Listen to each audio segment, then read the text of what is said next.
Bonjour à tous et bienvenue sur Matez-vous au travail.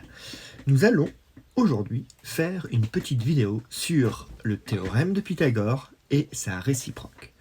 Cela me servira à mes élèves de 3e qui sont en train en ce moment de faire une séquence sur la configuration de Thalès, son théorème et sa réciproque, mais dans certains exercices on a besoin de petits rappels sur le théorème de Pythagore que l'on voit en 4e. Je vais déjà allumer l'iPad. Ting. La première chose à retenir, c'est que pour avoir le théorème de Pythagore, il faut faire un triangle rectangle.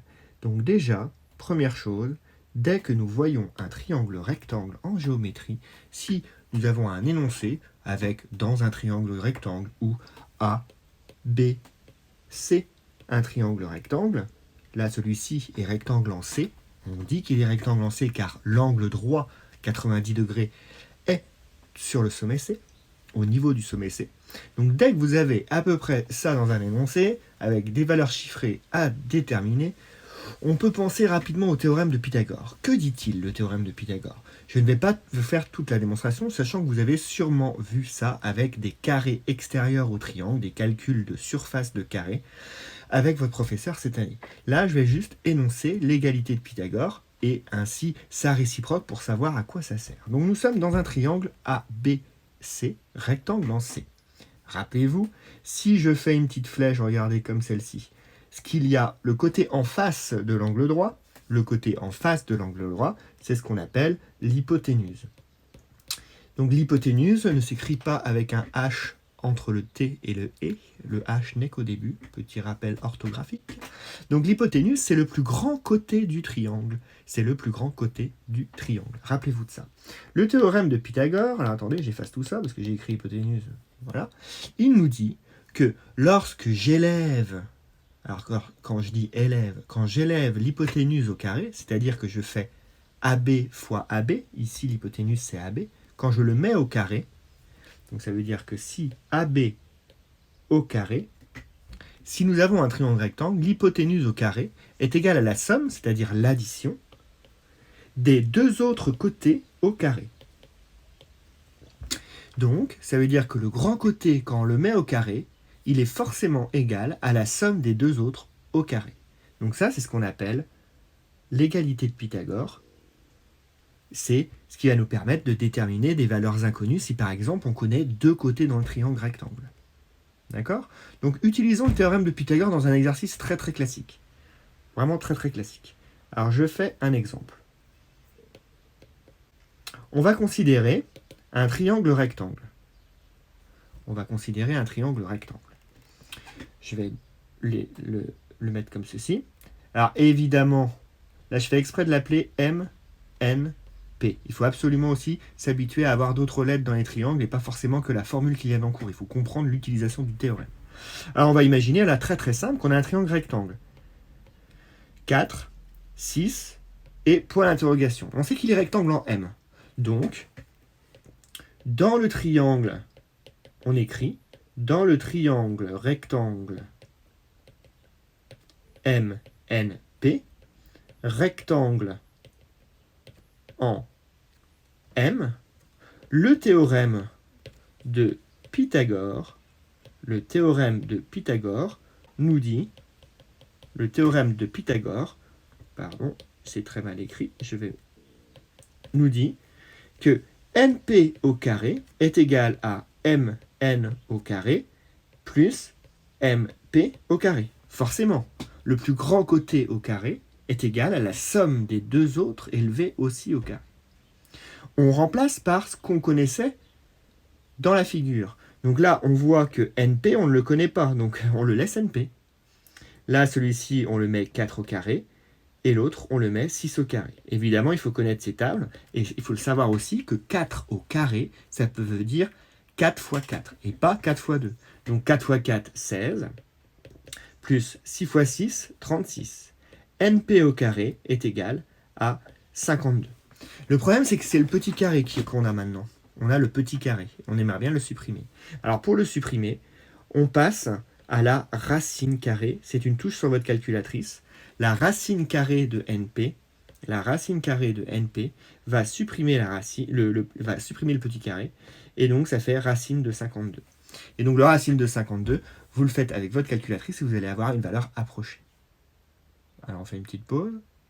Est-ce que ça va pour tout le monde? On a essayé de déterminer, cette fois-ci, l'hypoténuse. C'était l'hypoténuse qui était inconnue. Donc on a élevé au carré les deux autres côtés, on les a sommés, on a fait une addition, et après on est passé sous la racine. Un autre exemple, avec cette fois-ci un des autres côtés, on appelle ça les côtés adjacents à l'angle droit, ça veut dire les côtés qui touchent l'angle droit. Alors on imagine que ce sont les côtés qui touchent l'angle droit, donc là je vais l'appeler ABC, rectangle en C, et on connaît l'hypoténuse, on connaît le côté AC, mais on ne connaît pas BC. C'est un point d'interrogation qui est très très bien fait. Donc c'est BC qu'on va déterminer. Donc on remet la phrase dans le triangle ABC, rectangle en C. Le théorème de Pythagore nous donne, et là vous écrivez l'égalité comme d'habitude. Le plus grand côté d'abord. Le plus grand côté d'abord au carré est égal à AC au carré plus BC au carré. Donc là maintenant, on complète avec des valeurs qui sont connues dans la figure. Donc on connaît AB, on connaît AC, mais on ne connaît pas BC. Donc c'est ce qu'on cherche. Là vous voyez celui-ci que j'encadre. Hop, on va le passer de l'autre côté, et en passant de l'autre côté, on va le soustraire. Et comme ça, je vais pouvoir trouver BC.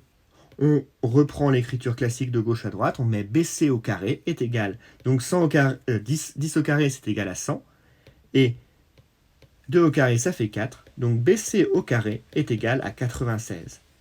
On passe à la racine, parce qu'on sait que pour éliminer le carré, on passe à la racine carrée de BC.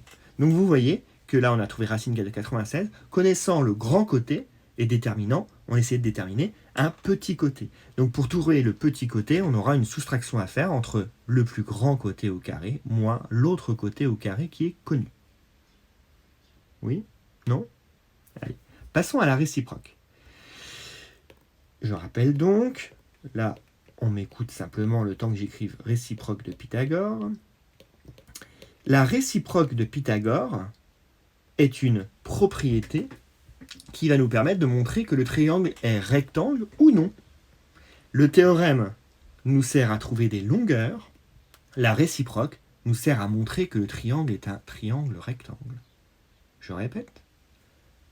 Le théorème sert à déterminer des longueurs inconnues, et la réciproque sert à montrer que le triangle est rectangle. Donc là, c'est-à-dire que lorsque vous avez un triangle, et là on ne sait pas qu'il est rectangle, hein. Donc si on a un triangle par exemple A, B, C, et qui possède ces particularités géométriques, un côté qui vaut 5, un côté qui vaut 4, et un côté qui vaut 3. Et on veut savoir, et la question c'est, est-il rectangle? Donc là nous allons dire, dans le triangle ABC, donc là on ne sait pas qu'il est rectangle, donc on n'écrit pas qu'il est rectangle. D'une part, là vous mettez un petit trait, on prend le plus grand côté, donc là je pense que c'est pas compliqué de dire que 5 c'est le plus grand côté. On a AB au carré qui est égal à 5 au carré est égal à 25.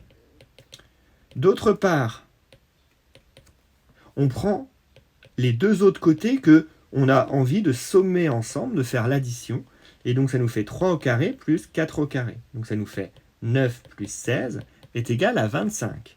Donc là, qu'est-ce qu'on remarque? On a donc AB carré est égal à AC carré plus BC carré. On a réussi à montrer une égalité de Pythagore. Comme on a réussi cette prouesse, bon, c'était pas très compliqué, on dit, d'après la réciproque, alors mon R est très moche, d'après la réciproque de Pythagore, ABC est un triangle rectangle. Et voilà. La réciproque sert à montrer qu'un triangle est rectangle. Évidemment, si on cherche l'angle droit, le triangle là, il est rectangle en C, car on sait que l'hypoténuse, c'est le plus grand côté, on sait que l'hypoténuse, c'est AB, donc forcément, l'angle droit, c'est le sommet, c'est l'angle au sommet qui n'est pas dans le segment AB. Donc c'est forcément C, si vous me suivez. Donc là, j'ai montré avec la réciproque de Pythagore que le triangle était rectangle, car le plus grand côté au carré est égal à la somme des carrés des deux autres côtés. Il faut le rédiger comme ça. D'une part, on prend le plus grand au carré, le plus grand. D'autre part, on fait la somme des deux autres. Et si c'est égal, alors il est rectangle. Il ne faut pas avoir peur sur le fait que le triangle, que les valeurs que vous allez trouver, ce n'est pas égal. Parce que si c'est pas égal, là vous voyez, j'ai un dessin qui ressemble à un triangle rectangle. Je viens de le faire à main levée. Je vais l'appeler CDE. Et on imagine qu'on a 6, 4, 4. Et on vous demande, non on va pas mettre 4, 4 parce que ça ferait un triangle isocèle, ce qui n'est pas le cas avec ma figure à main levée. On va mettre 6, 4, 5. Et on se dit, est-il rectangle? Donc blablabla, dans CDE, nous avons d'une part, alors là on fait encore la même chose, on prend le plus grand, donc le plus grand c'est CD, donc CD au carré est égal à 6 au carré égal à 36. D'autre part, CE au carré plus ED au carré est égal à 4 au carré plus 5 au carré est égal à 4 fois 4, 16, et 5 fois 5, 25. Et c'est égal à 41. Et 16 plus 41 n'a jamais été égal à 36. Donc, CD au carré est différent de CE au carré plus ED au carré. CDE n'est pas un triangle rectangle.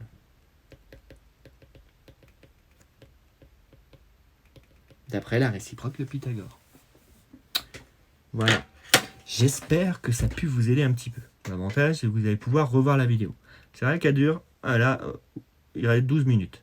Bon, 12 minutes, c'est pas grand-chose dans la vie pour comprendre ce que c'est qu'un théorème et ce que c'est que sa réciproque.